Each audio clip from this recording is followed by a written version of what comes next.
صلی اللہ علیہ وعلی اہل بیتہ الاطیبین الانجبین الذین اذھب اللہ عنہم الرجس وطہرہم تطہیرا.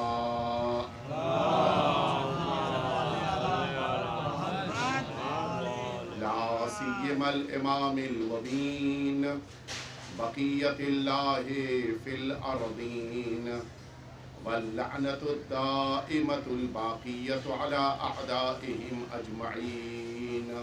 أما بعد فقد قال الإمام الباقر عليه السلام مروا شيعتنا لزيارة قبر أبي عبد الله الحسين. صلوات بدين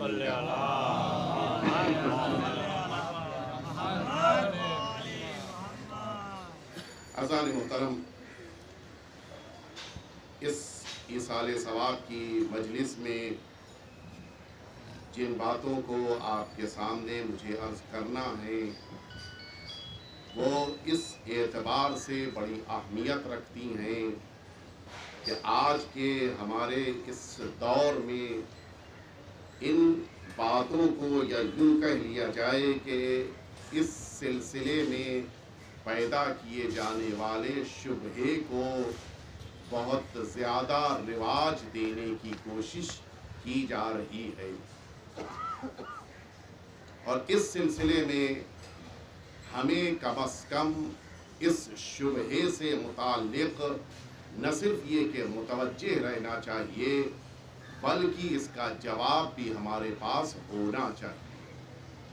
میں شبہہ بھی آپ کے سامنے عرض کیے دیتا ہوں اور پھر جواب کی طرف بھی آپ کو لے کر جاؤں گا، اور زیادہ آپ فکر مند نہ ہوں، انشاءاللہ جلد ہی اپنی گفتگو کو مکمل کر دوں گا. ایک دفعہ مل جل کے آپ سبھی حضرات صلوات بھیج دیجیے.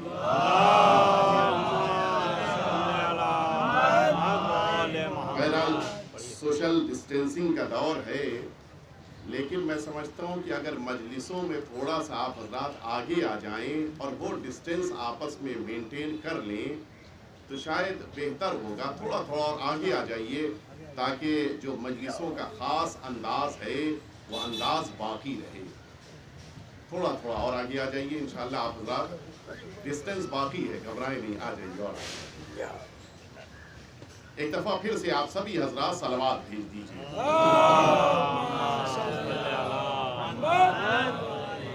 میں طویل گفتگو کا نہ تو عادی ہوں اور نہ ہی یہ بات پسند کرتا ہوں کہ اس موقع پر بہت طولانی باتیں آپ کے سامنے عرض کی جائیں.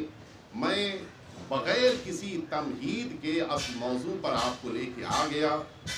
اصل شبہ اور اصل سوال یہ ہے کہ جو میں عرض کر دوں کہ ایک خاص ملک سے یہ شبہ پوری دنیا میں بھیجا جا رہا ہے، اور اس کی وجوہات اور اس کے ریزنز بھی آپ کے سامنے ابھی میں عرض کر دوں گا. شبہ یہ ہے کہ یہ تمام شیعہ زیارت کے لیے جاتے ہیں. میں نے حدیث شریف جو پڑھی ہے وہ زیارت سے متعلق ہے. یہ تمام شیعہ دنیا کے مختلف گوشوں سے زیارت کے لیے جاتے ہیں. اور زیارت کسے کہتے ہیں؟ زیارت ایکچول ورڈ اگر اس کا ترجمہ دیکھا جائے تو ملاقات کے لیے کہتے ہیں. ابھی میرے ساتھ جو مرد مومن آئے اپنی گاڑی سے لے کے، وہ عباس بھائی، نہیں پتہ شاید ذمہ داریوں میں مصروف ہوں گے. وہ عباس بھائی میرا روڈ پہ رہتے ہیں. سسرال ان کی مجگاؤں میں ہے موجود. سسرال مجگاؤں میں ہے. جی ماشاء اللہ، ہم تو ایک ہی ٹاکی سمجھ رہے. ایک دفعہ اور سلوات. جس موقع، پوری توجہ سے یہاں سے آپ حضرات سنیے گا، جس موقع پر انہیں ملاقات کرنی ہو وہ میرا روڈ سے بامبے تک آنا ہوگا، چاہے وہ لاک ڈاؤن کا زمانہ ہو. ہے نہیں، ملاقات کے لیے آپ کو وہاں سے یہاں آنا ہے. اور جب یہاں سے کسی کو ملاقات کرنی ہو تو کیا کریں گے؟ وہ یہاں سے میرا روڈ تک جائیں گے. کیوں؟ اس لیے کہ عباس بھائی دو ٹاکی پر نہیں ہیں، اور دو ٹاکی والے مؤمنین میرا روڈ میں نہیں ہیں. ہے نہیں توجہ؟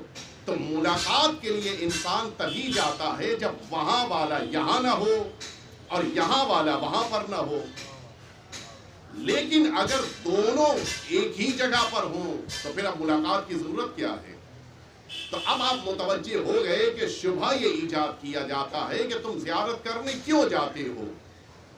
کیا تمہارے عقیدے میں یہ بات شامل نہیں ہے کہ سرکار امیر المؤمنین ہر جگہ موجود ہیں، پھر نجف اشرف کیوں جاتے ہو؟ کیا تمہارے عقیدے میں یہ بات شامل نہیں ہے کہ 8ویں امام ہر جگہ موجود ہیں، مشہد مقدس کیوں جاتے ہو؟ کیا تمہارے عقیدے میں یہ بات شامل نہیں ہے کہ سرکار سید الشہداء ہر جگہ موجود ہیں، پھر یہ کربلا معلیٰ جانے کی کیا ضرورت ہے؟ کیا بقیہ ائمہ ہدیٰ تمہارے عقیدے کے مطابق ہر جگہ نہیں موجود ہیں کہ جن سے ملاقات کرنے کے لیے سامرہ جا رہا ہے انسان، کاظمین جا رہا ہے انسان، مختلف مقامات تک اتنا پیسہ خرچ کر کے، اتنا وقت دے کر، اتنا زیادہ اپنی زندگی میں، اپنی مصروف لائف میں نہ جانے کیسے کیسے لمحات کو جمع کر کے انسان جا رہا ہے؟ آخر ضرورت کیا ہے؟ شاید آپ متوجہ ہو رہے ہوں گے کہ یہ اعتراض کہاں سے آ رہا ہے. اس اعتراض کی ایک بنیاد ہے، میں واضح کر دوں گا، آپ کا ذہن متوجہ ہو جائے گا. ایک بنیاد ہے، وہ بنیاد یہ ہے کہ اتنا بڑا مجمع سرزمین کربلا پہ آتا ہے، لیکن اتنا بڑا مجمع اس جگہ نہیں پہنچ پاتا کہ جس جگہ سے یہ اعتراض آ رہا ہے. آپ جانتے ہیں کہ حج کے موقع کے اوپر 20 لاکھ حاجی ہوتے ہیں، لیکن یہی سرزمین کربلا میں سرکار سید الشہداء کی بارگاہ میں 40 کے موقع پر یہ تعداد کروڑوں سے اوپر نکل جاتی ہے. تو اتنا بڑا مجمع کربلا جا رہا ہے، اگر یہی مجمع سرزمین عربستان کی طرف آنے لگ جائے تو کیا بہتر ہے. تو اب کیسے کہیں کہ تم زیارت پہ نہ جاؤ؟ آپ سے میں کہوں کہ آپ زیارت پہ نہ جائیے تو آپ رک جائیں گے. کسی مرد مومن سے میں کہوں زیارت پہ نہ جاؤ، اس کے قدم نہیں رکنے والے. لیکن ہاں، اگر اس کے ذہن میں یہ شبہ ایجاد کر دیا جائے کہ جن سے ملنے وہاں جا رہے ہو وہ تو یہاں موجود ہیں، اب تو اس کے قدم رک جائیں گے نا. اور یہ فیکٹ بھی ہے. دیکھیں، یہ 2 4 والی بات ہے، اس میں کوئی شبہ نہیں کہ اہل بیت اطہار ہمارے عقیدے ہی کے مطابق نہیں، بلکہ حقیقی طور پر اس کائنات کا ذرہ ذرہ ان کی نگاہوں میں ہے. اور اگر سرکار امیر المؤمنین ہر جگہ نہیں ہیں تو پھر صبح سے لے کے رات تک یہ یا علی کہنے کے کیا معنی ہے؟ آپ تو صبح میں اٹھ کر کسی مرد مومن کو فون کریں اپنے دوست کو اور اس نے فون ریسیو نہیں کیا کسی بھی وجہ سے، آدھے گھنٹے بعد پھر آپ نے فون کیا اور پتہ یہ چلا کہ پھر ریسیو نہیں ہو پایا، وہ بائک پہ تھا. کچھ دیر بعد پھر فون کیا، اتفاق یہ کہ آفس میں باس کے کیبن میں تھا، نہیں ریسیو کر پایا. 3 بار اگر فون آپ کے کال ڈراپ ہو جائے، 4تھی بار فون کریں گے آپ؟ نہ وہ فون کرتا ہے، نہ وہ میسج کرتا ہے، نہ وہ کال بیک کرتا ہے. میں کیوں اس کو فون کروں؟ ہے نہیں. جب ہم اتنی دفعہ فون کرنے کے بعد اگر فون ریسیو نہ ہو تو دوبارہ فون کرنے پہ تیار نہیں ہیں، اور یہاں عالم یہ ہے کہ صبح سے لے کے رات تک مسلسل یا علی کہا جا رہا ہے. اگر پہلے پکارنے پہ جواب نہ ملا ہوتا تو پھر نہ پکارتے. یہ بار بار پکارنا بتا رہا ہے کہ ہمارے پکارنے میں تاخیر ہو سکتی ہے، ان کی مدد میں تاخیر نہیں ہو سکتی. تو اہل بیت یا سرکار سید الشہداء، یہ ہر جگہ کے اوپر ممبر کا بنایا جانا، یہ ہر جگہ کے اوپر عزا خانوں کا سجایا جانا، یہ ہر جگہ پر مجلس عزا کا منعقد ہونا، یہ جلوس ہائے مبارک کا برآمد ہونا، یہ سب اس بات کی علامت ہیں کہ اہل بیت اطہار کو ہم ہر جگہ تصور کرتے ہیں. لیکن پھر کیوں زیارتوں پہ جاتے ہیں؟ ضرورت کیا ہے زیارت پر جانے کی؟ ہمیں تو یہی رک جانا چاہیے، اس لیے کہ وہ ہستیاں تو یہاں موجود ہیں. ملنے اس سے جایا جاتا ہے کہ جو یہاں پر نہ موجود ہو، وہ یہاں ہیں، تو پھر جانے کی کیا ضرورت ہے؟ دیکھیں، یہ سوال کہاں سے آیا ہے یہ تو آپ متوجہ ہو گئے. اور سیدھا سادھا سا جو ہمارے مولانا موجود ہیں کہ ہمارے علمی دنیا میں نقضی جواب کہا جاتا ہے، سیدھا سادھا سا جواب تو اگر ان کو دینا ہے تو ہمارے پاس یہ موجود ہے کہ ان کی اگر یہی تمنا ہے کہ نجف نہ جاؤ، کربلا نہ جاؤ، سامرہ نہ جاؤ، کاظمین نہ جاؤ، صرف اور صرف مدینے آؤ، صرف اور صرف مکہ معظمہ جاؤ، تو سیدھا سادہ سا جواب یہی ہے کہ حقیقت یہ ہے کہ کہ ہمارے عقیدے کے مطابق امیر المؤمنین ہر جگہ موجود ہیں، ہمارے عقیدے کے مطابق امام حسین ہر جگہ موجود ہیں، ہمارے عقیدے کے مطابق امام رضا علیہ السلام ہر جگہ موجود ہیں، اور یہ حقیقت ہے۔ تو اگر اس بنا پر کہ یہ سب ہستیاں ہر جگہ موجود ہیں، نہ نجف جایا جائے، نہ کربلا جایا جائے، نہ سامرہ جایا جائے، نہ کاظمین جایا جائے، نہ مشہد مقدس جایا جائے، تو اگر یہی فیکٹ ہے کہ ہر جگہ ہونے کی بنا پر ان مقدس مقامات تک نہ جایا جائے، تو پھر خدا بھی تو ہر جگہ موجود ہے۔ کیا کہنا ہے؟ نہیں، شاید آپ متوجہ نہیں ہیں، اللہ بھی تو ہر جگہ موجود ہے۔ تو پھر اگر ذات پروردگار کے ہر جگہ ہونے کے باوجود ہم سرزمین مکہ معظمہ کی طرف جا رہے ہیں، کس بنا پر؟ اس بنا پر کہ اس مقدس بارگاہ میں حاضر ہونے کے لیے پروردگار نے اپنے بندوں کو حکم دیا ہے۔ تو جب حکم پروردگار کی بنا پر ہیں، اس کے معنی ہے کہ اللہ کی پسند یہ ہے کہ اس کے گھر کی زیارت کے لیے بندے جائیں۔ اللہ ہی کی پسند تو یہ ہے کہ ان مقدس بارگاہوں تک انسان پہنچے۔ لہٰذا ہم جو ان مقدس بارگاہوں تک جا رہے ہیں، اس کی اصل وجہ کیا ہے؟ اللہ کی پسند۔ میرے پروردگار سے تقرب اور اللہ کی رضایت کو حاصل کرنے کا بہترین ذریعہ ہے ان مقدس بارگاہوں تک آنا۔ لیکن اب علمی طور پر ہمیں یہ بات سمجھنے کی ضرورت ہے کہ ہم کیوں ان مقدس بارگاہوں تک جاتے ہیں۔ کیا اگر ہم اپنے امام باڑوں میں، اپنی امام بارگاہوں میں آ کر سرکار سید الشہداء کے اس بارگاہ میں آئیں اور زیارت کریں تو کیا ہم کو ثواب نہیں ہے؟ کیا ہم اسی جگہ کے اوپر، آپ چھت پہ بیٹھے ہیں، اسی جگہ روایتوں میں ہے کہ انسان جس جگہ کے اوپر مقیم ہے اپنی چھت کے اوپر، بہت کم یہ توفیق بامبے والوں کو میسر ہوتی ہے کہ اپنے گھر کی، اپنی بلڈنگ کی چھت کے اوپر، البتہ بقیہ علاقوں میں تو آسان ہے، چھت کے اوپر آئے انسان کربلا کی طرف رخ کرے، ایک دفعہ السلام علیک یا ابا عبداللہ یہ کلمہ اپنی زبان پہ جاری کر دے، یکتب لہو زیارت الحسین۔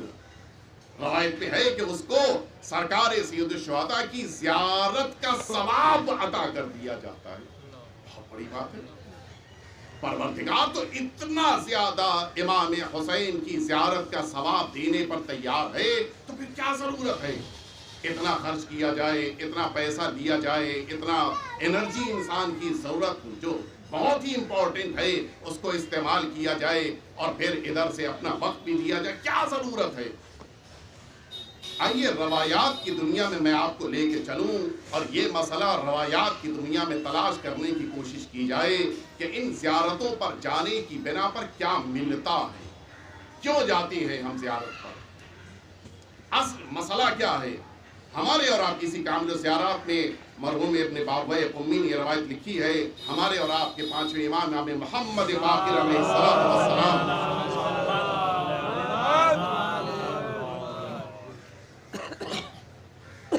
آقا کا یہ جملہ ہے کہ مرو شیعتنا لزیارت قبر ابی عبداللہ الحسین۔ شیعتنا، ہمارے شیعوں کو اس بات کے لیے تیار کرو، اس بات کے لیے آمادہ کرو کہ وہ سب زیارت امام حسین کے لیے، قبر امام حسین کی زیارت کے لیے حاضر ہو۔ کیا آقا کا حکم ہے؟ فَإِنَّ إِتْيَانَهُ يَزِيدُ فِي رِزْقِهِ۔ سب سے پہلا فائدہ مولا فرماتے ہیں کہ اس مقدس بارگاہ میں حاضر ہونے کی بنا پہ سب سے عظیم فائدہ یہ ہے کہ انسان کے رزق میں اضافہ کر دیا جاتا ہے۔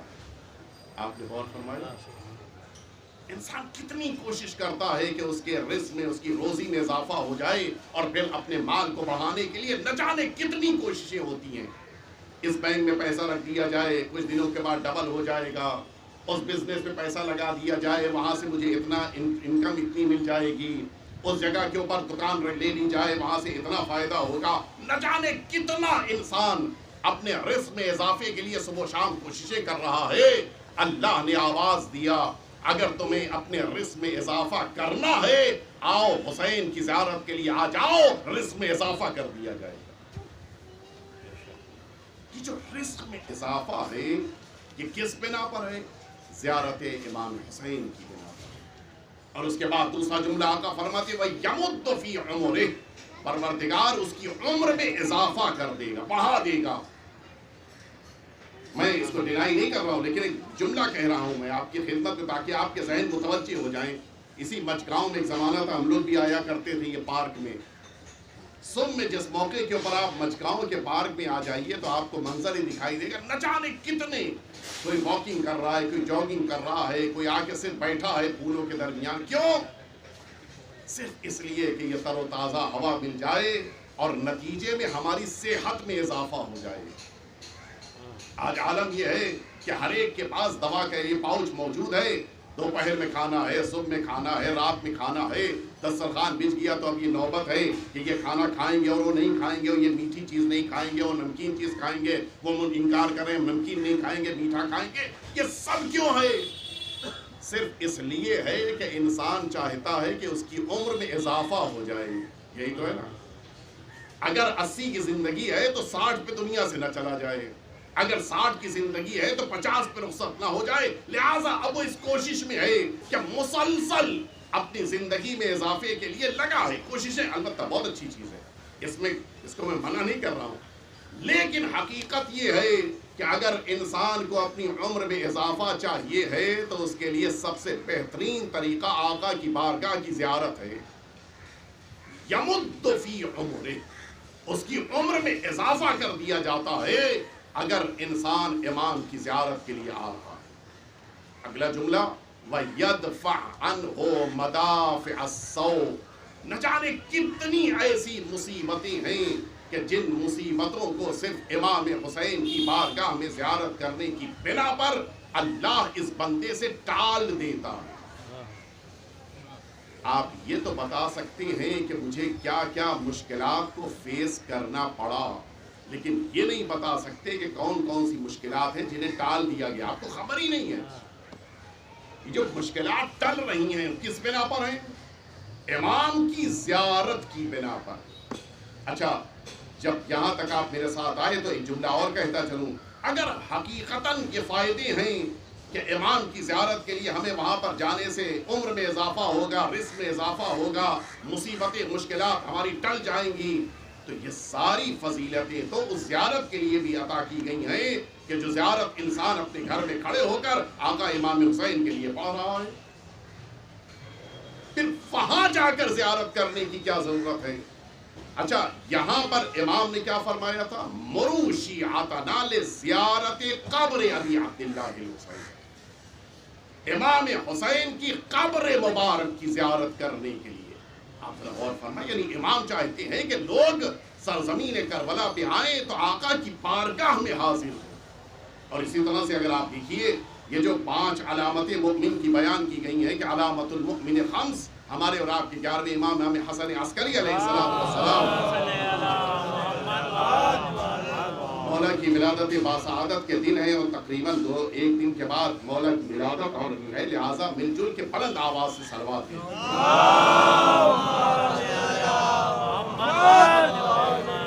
مولا نے کیا فرمایا؟ فرماتے کہ علامت المؤمن خمس، 5 عدد نشانیاں ہیں مومن کی۔ نشانی کس کو کہتے ہیں؟ نشانی کے معنی یہ ہے کہ اگر یہ نشانی ہے تو یہ مومن ہے، یہ نشانی نہیں ہے تو کوئی مومن نام رکھ لینے سے مومن نہیں ہوتا، ورنہ پھر تو بہت سے مل جائیں گے کہ جو نام رکھنے سے کیسے کیسے اچھے بننے چاہیے تھے۔ نام رکھنے سے مومن نہیں ہوتا، ان نشانیوں کی بنا پر مومن ہوتا ہے۔ کیا فرمایا؟ سب سے پہلی نشانی فرماتے کہ الصلاۃ 51 51 رکعت نماز پڑھتا ہوں۔ 17 رکعت واجب نمازیں ہیں، بقیہ یہ مستحبی نمازیں ہیں کہ جن کو پڑھنے کی بنا پر یہ انسان مؤمن قرار پاتا ہے۔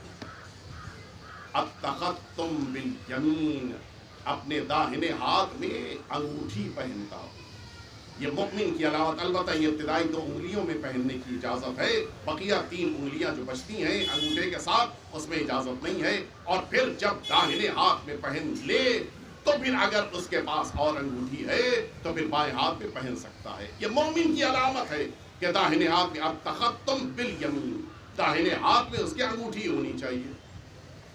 اس کے بعد تیسری علامت کیا بیان فرمائی؟ زیارت الاربعین، چہلم کے موقع پر آقا امام حسین کی زیارت کرنا۔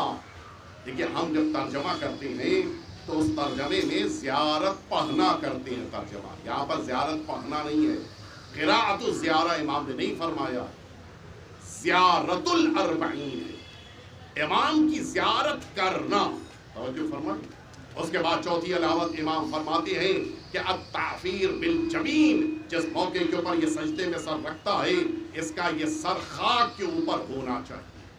یہ حقیقت ہے، اس مٹی کو جعلت لی الارض مسجدا و طہورا، یہ متفق علیہ روایت ہے تمام امت مسلمہ میں، کہ حضور اکرم نے فرمایا ہے کہ اس مٹی کو میرے لیے سجدے کی جگہ اور طہارت کا ذریعہ بنایا گیا ہے، تو سجدہ مٹی ہی پر ہوگا، یہ مومن کی علامت ہے۔ آخری علامت الجہر بسم اللہ الرحمن الرحیم، مرد مومن وہ ہے کہ جو اپنی واجب نمازوں میں بسم اللہ الرحمن الرحیم کو بلند آواز سے پڑھتا ہے۔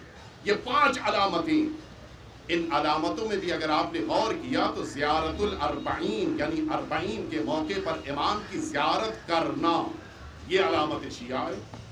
لیکن پھر وہی سوال کہ کیا امام کی زیارت وہیں جا کر ہو سکتی ہے؟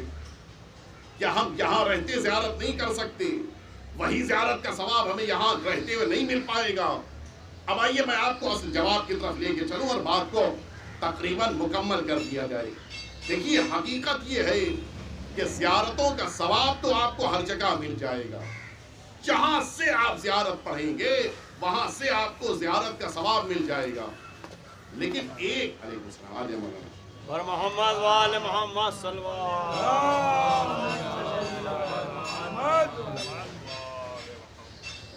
مرد مومن نے بآواز بلند کی قید لگائی ہے صلوات میں۔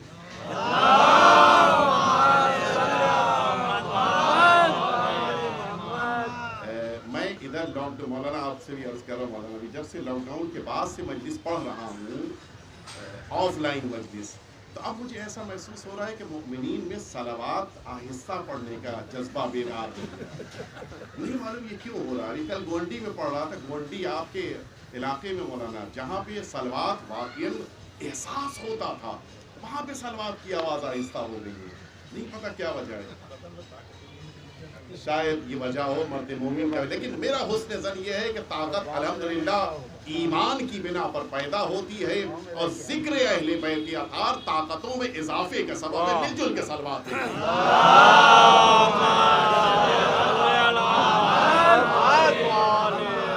تو میں یہ عرض کر رہا تھا کہ یہ سارا ثواب آپ کو ہر جگہ مل سکتا ہے، روایتیں موجود ہیں کہ جہاں بھی آپ نے زیارت پڑھی اس زیارت کی بنا پہ آپ کو ثواب مل جائے گا، لیکن پھر زیارتوں پر جانا کیوں ہے؟ یہی بس آخر کلام ہے، یہی ہمارے اس شبہ کا جواب بھی ہے اور بات کو مکمل کر دینا ہے۔ ہمارے پاس ایک عظیم الشان زیارت ہے، زیارت جامعہ، کہ جو چونکہ اس کے مقابل ایک چھوٹی زیارت جامعہ بھی ہے، لہٰذا زیارت جامعہ کبیرہ کہتے ہیں اس کو۔ یہ جو زیارت ہے 10ویں امام علی نقی علیہ السلام سے وارد ہوئی ہے، اور بڑی عظیم زیارت ہے، اور آخری امام نے بھی اس زیارت کے پڑھنے کی تاکید فرمائی ہے، اور شیعوں کے لیے بہت بڑی نعمت ہے یہ زیارت، کہ جس کے لیے علماء کا یہ جملہ ہے کہ اہل بیت اطہار کی معرفت کا سمندر ہے یہ زیارت۔ آیت اللہ جوادی آملی حفظہ اللہ تعالی جیسے عظیم الشان مجتہد نے اس زیارت کی شرح بیان کی ہے، بہت عظیم زیارت ہے، جس میں ان کا ایک جملہ یہ ہے کہ سند کی بحثوں میں جانے کے بجائے اگر ہم اس زیارت کے کلمات پر توجہ دیں تو خود کلمات زیارت یہ بتائیں گے کہ یہ معصوم کی زبان سے صادر ہوئے ہیں، اتنی اہم زیارت۔ اس زیارت جامعہ میں ایک جملہ ہے کہ جس جملے کے ذریعے سے یہ پتا چلتا ہے کہ ہم زیارت پر کیوں جاتے ہیں۔ مولا تعلیم فرما رہے ہیں کہ جب تم آؤ اہل بیت اطہار کی بارگاہ میں کسی بھی امام کے حرم مطہر میں داخل ہو تو یہ جملے اپنی زبان پہ جاری کرو: السلام علیکم یا اہل بیت النبوہ و معدن الرسالہ و مختلف الملائکہ و مہبط الماء. پوری زیارت ذرا طویل زیارت ہے. دوران زیارت امام ایک جملہ تعلیم فرماتے ہیں کہ امام کے حرم میں کھڑے ہو کر قبر مبارک کی طرف تمہاری توجہ ہو اور یہ جملہ تم اپنی زبان پہ جاری کرو کہ زائر لکم عائد بقبورکم. اسی جملے کی بس مجھے وضاحت کرنی اور بات کو مکمل کر دینا. مولا نے یہاں پر ایک جملہ ہم کو سکھایا ہے کہ تمہیں امام کی زیارت پر جاتے وقت یہ جملہ ضرور کہنا ہے کہ عائد بقبورکم، اے اہل بیت اطہار آپ کی قبروں پر میں پناہ لے رہا ہوں. یہ پناہ کس کو کہتی ہے؟ ہم سب نے بچپن گزارا ہے اور آج بھی ہمارے سامنے کچھ بچے موجود ہیں. ہم لوگ اگر اپنے بچپن کے بارے میں سوچیں تو کبھی کبھی ایسا ہوا ہوگا، نہیں ہوا ہوگا تو سنا ہوگا یہ واقعہ ہم سب کے ساتھ، نہیں بھی رونما ہوا ہو تو کم از کم ہمارے آس پاس میں ایسا واقعہ ضرور رونما ہوا ہوگا. بچپن میں کبھی ایسا ہوا کہ کسی بزرگوار کا دل دکھ گیا، عمر ہے 5 سال 6 سال کی اور بزرگوار کا دل دکھا ہے. اچھا اب بعض بزرگ بھی ایسے ہوتے ہیں کہ جو معاف کرنے میں تیار نہیں ہیں. اب اس انتظار میں ہے کہ کسی موقع کے اوپر یہ بچہ مل جائے، فلاں جگہ اس نے ہماری توہین کی تھی، بے عزتی کی تھی، مجھے بدلہ لینا ہے اور کیسے بھی ہو مجھے اس سے انتقام لے کے رہنا ہے. اچھا وہ بچہ جس کو اردو زبان کے تاڑ گیا، سمجھ گیا کہ اب ان کو مجھ پر غصہ ہے، تو اب وہ اتنا چالاک ہے کہ اپنے گھر سے اکیلا نکل ہی نہیں رہا ہے. کبھی والد کے ساتھ، کبھی والدہ کے ساتھ، کبھی بھائی کے ساتھ، کبھی چچا کے ساتھ، اور وہ اپنے گھر کے دروازے کے اوپر بیٹھ کے کھڑکی سے جھانک کے ہمیشہ انتظار کر رہے ہیں کہ کسی دن وہ بچہ مل جائے. ایک دن اس بچے نے سوچا کہ شدید گرمی کا دور ہے اور پورے شباب کے اوپر یہ سورج کی شعائیں ہیں، دوپہر کا موقع ہے، 3 بج رہے تقریباً سپہر قریب ہے. اب تو وہ اپنے کمرے میں اے سی چلا کے آرام سے کھڑکی دروازے سب بند کیے ہوئے بیٹھے ہوں گے. چلو اکیلا ہی جا کے چوراہے تک جا کے آئس کریم خرید کے واپس آ جاؤں.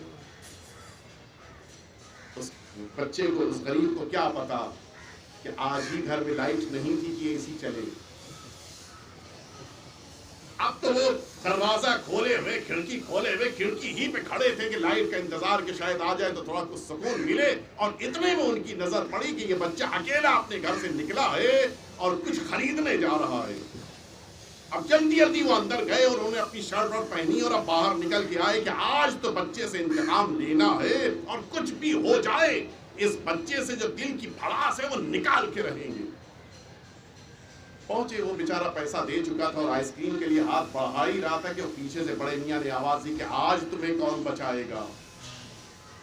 اور اب جو اس بچے نے دیکھا کہ وہ بزرگوار آ چکے ہیں تو اب یہ بچہ کیا کرے گا؟ بھیڑ جائے گا؟ نہیں. بڑوں کو اپنی معرفت نہیں ہوتی لیکن بچے اپنے کو خوب پہچانتے ہیں. بچے خوب پہچانتے ہیں. وہ جانتا ہے کہ میرا کل وزن 28-30 کلو کا ہے اور ماشاءاللہ سے یہ بزرگوار اتنی عمر کے ہیں، ان کا وزن ہی 70-80 کلو کا ہے. یہ تو اگر میں ان سے بھیڑوں گا تو ہار جاؤں گا. کیا کرے گا؟ وہ جو فرہ یفرو کی گردان ہے وہ فرار. اب اس نے کیسی آئس کریم لینا اور کیسا اسے پیسہ واپس لینا، وہ بھاگا وہاں سے. اچھا یہ بزرگوار اب اس کے پیچھے پیچھے دوڑنا چاہ رہے لیکن ظاہر ہے عمر کا تقاضا ہے، وہ آگے نکل گیا. یہ بھی پیچھے پیچھے دوڑتے ہوئے پہنچے اور دروازے کے اوپر اندر گھر کے داخل ہو چکا اور پلٹ کے تو اس نے دروازہ بھی نہیں بند کیا کہ کیوں دروازہ بند کرے، اتنی دیر رکیں گے شاید وہ پہنچ جائیں. اور وہ سیدھا اندر گھر میں داخل ہونے کے بعد گیا اور جا کر اپنی ماں کی آغوش میں بیٹھ گیا اور اب وہاں سے یہ آواز دے رہا ہے کہ ہمت ہو تو اب ماریے. اور فرمایا کیا فرق ہے چوراہے پر کھڑے ہوئے اکیلے بچے اور یہاں ماں کی آغوش میں بیٹھے ہوئے بچے کے درمیان. کیا اس کے ہاتھوں کی طاقت بڑھ گئی ہے؟ کیا اس کی زبان کی جرأت بڑھ گئی ہے؟ کیا اس کے پیروں میں توانائی میں اضافہ ہو گیا ہے؟ کیا اس کا دل بڑا ہو گیا؟ کہ نہیں، سب کچھ وہی ہے جو چوراہے پر تھا، بس ایک فرق ہے، وہاں پر اکیلا تھا، یہاں اس کو پشت پناہ مل گئی ہے۔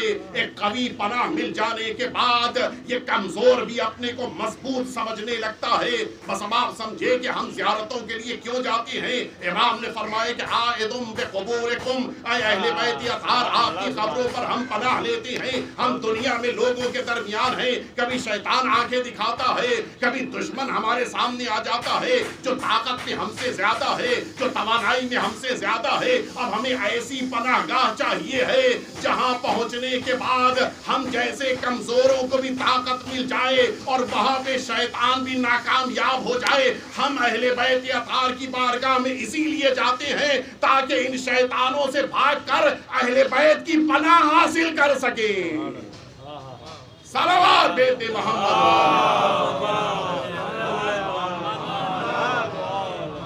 اس سے بہتر صلوات بھیج دیں آپ۔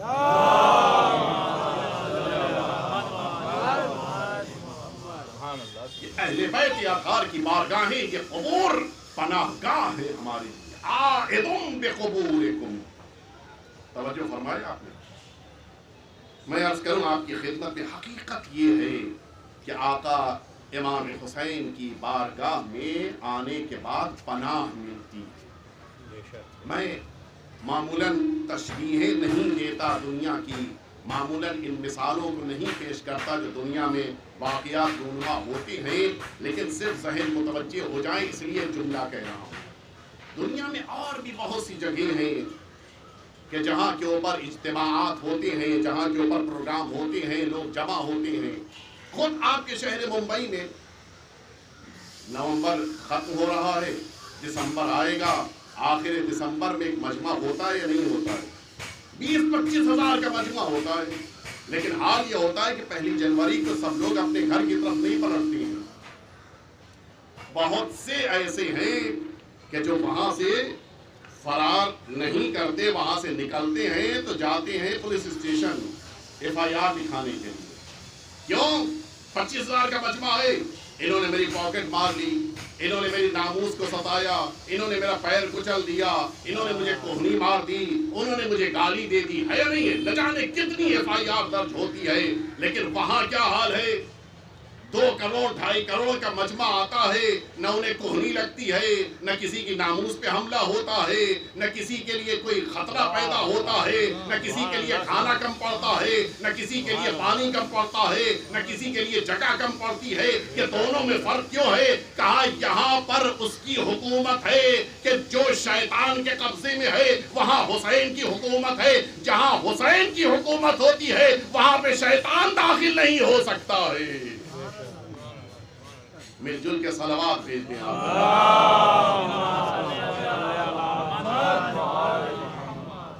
امام حسین کی بارگاہ میں انسان کو واقعیت یہ ہے کہ پناہ ملتی ہے، اور اسی لیے یہ جو زیارتوں کا سلسلہ ہے یہ عرصہ دراز سے جاری و ساری ہے۔ بس میں نے اپنی بات کو مکمل کر دیا۔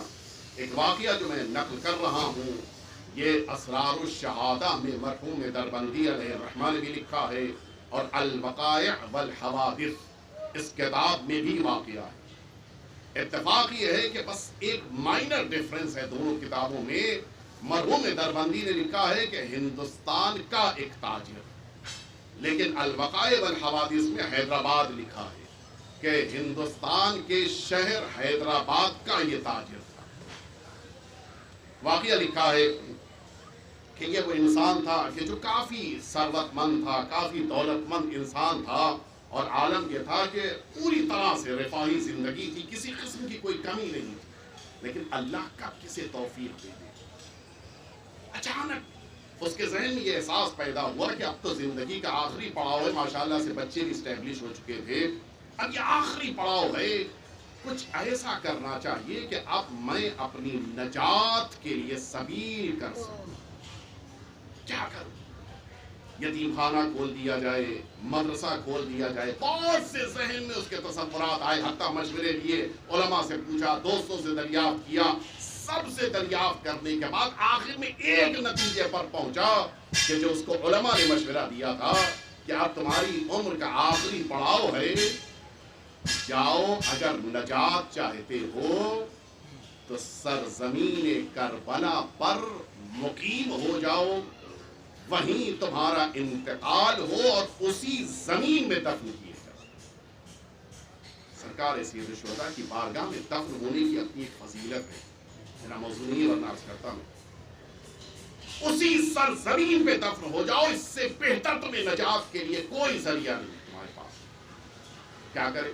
سب کو جمع کیا، اپنی اولاد کو، اپنے خاندان والوں کو، بھائیوں کو، سارے اقربا، سارے اعزاء، سب کو جمع کیا اور سب کے درمیان اپنی یہ بات رکھی کہ دیکھو میں چھوڑ کے ہندوستان جا رہا ہوں، میرا بزنس، میرا گھر، میرا مال، ثروت سب تم لوگ سنبھالو، ایک مال کچھ مقدار میں لے کے جا رہا ہوں، کربلا میرا ہوگا۔ زوجہ نے کہا اکیلے کیوں جاؤ گے؟ میں کیوں نہ جاؤں؟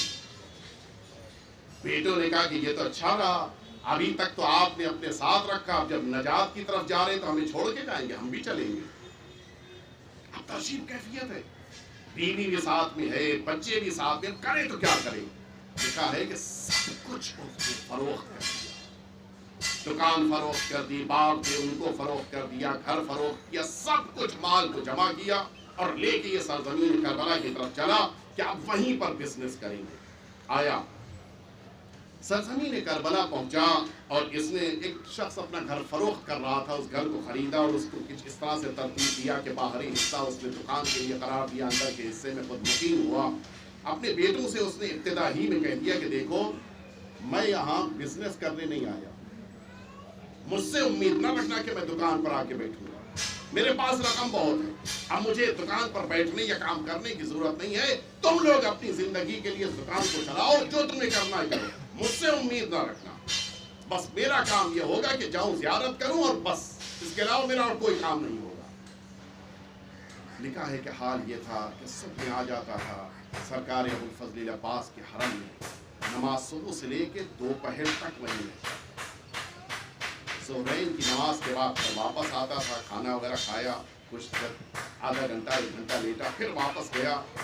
گنج شہداء کہ جو شہداء کی قبروں کو قرار دیا گیا ہے سرکار سید الشہداء کے حرم میں، وہاں پہ آ کے بیٹھتا تھا مغربین تک، اور اس کے بعد جناب حبیب کی قبر پہ آتا۔ اس زمانے میں پردہ تھا، ابھی یہ تینوں جگہ ایک ساتھ ہیں، سرکار سید الشہداء کا حرم اور گنج شہداء اور ساتھ ہی ساتھ جناب حبیب۔ اس زمانے میں پردہ تھا، یعنی پارٹیشن کی شکل میں پردے ڈالے گئے تھے، سب جگہ گیا، لیکن آپ کو تعجب ہوگا 6 مہینے گزر گئے، لیکن وہیں نہیں گیا کہ جہاں کی زیارت کے لیے کربلا میں آیا، سب کی بارگاہ میں، سرکار سید الشہداء کے حرم میں نہیں گیا، اندر قدم ہی نہیں رکھا، 6 مہینے۔ سوچیے آپ کتنی لمبی مدت۔ اچھا یہ بات ایسی تو نہیں تھی ڈھکی چھپی رہ جاتی، لوگوں کی زبانوں کے اوپر ہر طرف یہی چرچا، وہ ہندی آیا ہوا ہے اور وہ امام حسین کی زیارت کے لیے نہیں جاتا، ہر طرف یہی چرچا۔ لکھا ہے کہ اس زمانے میں مرحوم سید مرتضیٰ علیہ الرحمت والرضوان بڑے جلیل القدر عالم دین ہیں، اور شیعیت کے اوپر ان کا ایک عظیم احسان ہے، تفصیلی گفتگو کا موقع نہیں ہے۔ انہوں نے ایک ایسا وقت آیا تھا کہ جس موقع پر شیعیت مہو ہو رہی تھی اور اس شیعیت کو بچایا تھا۔ یہ دونوں بھائی بڑی خدمتی ہیں، سید رضی نے اس نہج البلاغہ کو مرتب کیا ہے اور سید مرتضیٰ کی خدمت بھی بہت عظیم ہے۔ یہ آئے ہوئے تھے کربلا معلیٰ زیارت کے لیے، اور جب انہیں یہ خبر ملی، غیر کہ لوگوں کی زبانوں سے گزرتا ہوا یہ جملہ ان تک بھی پہنچا کہ ایک ہندی آیا 6 مہینے سے زیارت کے لیے نہیں گیا، بلایا سید مرتضیٰ نے اس کو، آیا، بڑے ہی ادب ہوئے تھے۔ اچھا یہ حال تھا کہ لوگ اس کو راستے میں پکڑ پکڑ کے سمجھاتے تھے، لیکن کسی کو کوئی جواب نہیں دیتا۔ سید مرتضیٰ نے اس کو بلایا، سامنے آ کے بیٹھا، بڑے ہی ادب و احترام کے ساتھ پوچھی، کیفیت پوچھی، کیسے آنا ہوا۔ اچھا اس درمیان اس نے عربی بھی 6 مہینہ ہو گیا تھا، عربی بولنے لگا تھا، سمجھنے لگا تھا۔ میرا عربی اتنی زیادہ اچھی نہیں تھی، لیکن تھوڑی بہت تو سمجھا لیتا تھا اپنی بات کو۔ کیسے آئے، کیا ہوا، پورا واقعہ بتایا، ہندوستان میں تھا اور یہ ہوا اور اس طرح سے ہوا اور یہاں پہ آئے ہیں اور یہ کام کر رہے ہیں اور زیارت کرنا، ساری باتیں۔ اچانک سید مرتضیٰ نے پوچھا کہ بتاؤ جب سے کربلا آئے ہو میرے جد امام حسین کی زیارت کے لیے کتنی بار گئے؟ ایک دفعہ صلوات پڑھیں آپ.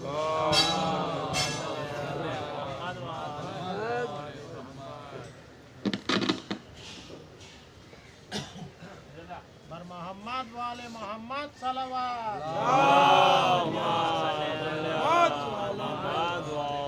کتنی بار زیارت کے لیے گئے ہوں؟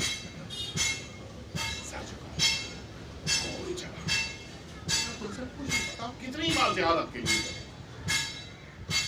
کوئی جواب ہی نہیں دے رہا، بالکل خاموش. اچھا ظاہر ہے کہ جب ایسا کوئی موقع آتا ہے تو ہم لوگ کے ساتھ بھی ہوتا ہے. سید مرتضیٰ یہ سمجھے کہ لگتا ہے اس کو امام حسین کی زیارت کی عظمت نہیں پتا. اب سید مرتضیٰ نے ظاہر ہے کہ وہ اپنے زمانے کے مجتہد مسلم تھے. سید مرتضیٰ نے اب روایتیں بیان کرنی شروع کی کہ 5ویں امام کی روایت، 6ٹھے امام کی روایت، 4تھے امام کی روایت، 7ویں امام کی، 8ویں امام کی، مسلسل روایتیں. سب بیٹھا خاموشی سے سن رہا ہے. سید مرتضیٰ کو غصہ آیا، کوئی جواب ہی نہیں دے رہا. کوئی بات سن تو رہا ہے لیکن کوئی اس کا جواب ریئیکشن ہی نہیں آ رہا ہے. سید مرتضیٰ نے پوچھا کہ بتاؤ تم دنیا میں کس کی بات مانتے ہو؟ اب وہ بولا کہ آپ کی بات مانتے. دیکھیں مرجعیت کی اہمیت یہیں سے سمجھ میں آتی. وہ ساری چیزیں جو ہمارے ذہن میں نہیں ہیں وہ بھی ایک مرجع کے ذہن میں ہوتی ہیں. انسان ہر میدان میں ایکسپرٹ کے پاس جاتا ہے. اپنے کو ایکسپرٹ سمجھنا یہ انسان کی کمزوری کی علامت ہے. سیدھے وہ کس کی بات مانتے ہو؟ کہ صرف آپ کی بات مانتے ہو. کہ اگر میری بات مانتے ہو تو میں حکم دے رہا ہوں، اٹھو جاؤ لباس اپنے گھر سے لو، آؤ نہر فرات پہ غسل کرو، مستحبات کی زیارت کی. اس کے بعد لباس پہنو اور وہاں سے پھر سیدھے امام حسین کی بارگاہ میں جو زیارت کے لیے دعائیں وارد ہوئی ہیں ان دعاؤں کو پڑھتے ہوئے جاؤ اور آج ہی زیارت کرو. لکھا ہے کہ بڑی اس انداز سے اٹھا کہ جیسے کوئی کام کرنا انسان کے لیے بڑا مشکل ہو رہا. آیا، لباس اٹھایا، آنے کے بعد نہر فرات پہ غسل کیا، دعائیں پڑھتا ہوا ایک ایک لمحے ایک ایک قدم کی دعا جو وارد ہوئی ہیں ان دعاؤں کو پڑھتا ہوا بھی آگے بڑھ رہا ہے. اور ایسا لگ رہا تھا کہ پوری کربلا ٹھہری ہوئی. ایک مؤمنین کا ہجوم تھا جو اس کے پیچھے چل رہا تھا کہ آج کیا ہونے والا ہے، منظر دیکھنا. سرکار سید الشہداء کے حرم مطہر میں داخل ہوا. بات سنیں. آیا ٹھیک اس جگہ پہ کھڑا ہوا کہ جہاں سے امام حسین کی زلی اقدس دکھائی دے رہی. کھڑے ہو کر کہتا ہے کہ آقا. اب اس نے درد دل بیان کیا. کہتا ہے مولا ایسا نہیں ہے کہ مجھے آپ کی زیارت کا احساس نہیں، ایسا نہیں ہے کہ مجھے آپ کی زیارت کی عظمت پتہ نہیں. اگر نہ پتہ ہوتی تو میں اپنا وطن چھوڑ کے یہاں تک نہیں آتا. سنیں گے آپ اس کی بات کریں. کہتا ہے کہ مولا اتنے دنوں سے میں آپ کی زیارت کے لیے اس لیے نہیں آیا کہ میری ان آنکھوں میں اتنی طاقت نہیں ہے کہ میں آپ کی قبر کو دیکھ سکوں. میرے اندر اتنی ہمت نہیں ہے کہ میں آپ کی قبر مبارک تک خود کو پہنچا سکوں. اور اس کے بعد جملے ہیں. کہتا ہے کہ احاط مقتل ابی عبداللہ، احاط مسرع ابی عبداللہ الحسین. کیا یہی وہ جگہ ہے کہ جہاں کے اوپر حسین کو شہید کیا گیا؟ کیا یہی وہ جگہ ہے کہ جہاں کے اوپر زہرا کے لال کے ساتھ جنگ لڑی گئی؟ کیا یہی وہ جگہ ہے جہاں کے اوپر نرمی سکینہ کو یتیم کر دیا گیا؟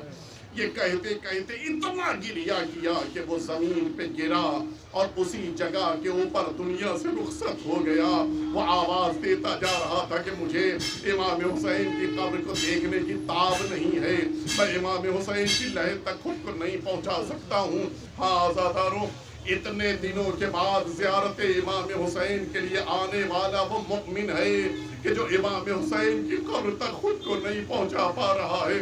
ذرا انصاف سے بتائیں، جب اتنے دنوں کے بعد یہ حال ہے تو اس شہزادی زینب کا کیا حال ہوا ہوگا کہ جو اپنے بھائی سے ملنے کے لیے اتنے دنوں کے بعد سرزمین کربلا پہ وارد ہوئی ہیں. جو شام سے قافلہ واپس پلٹا ہے، نہیں میں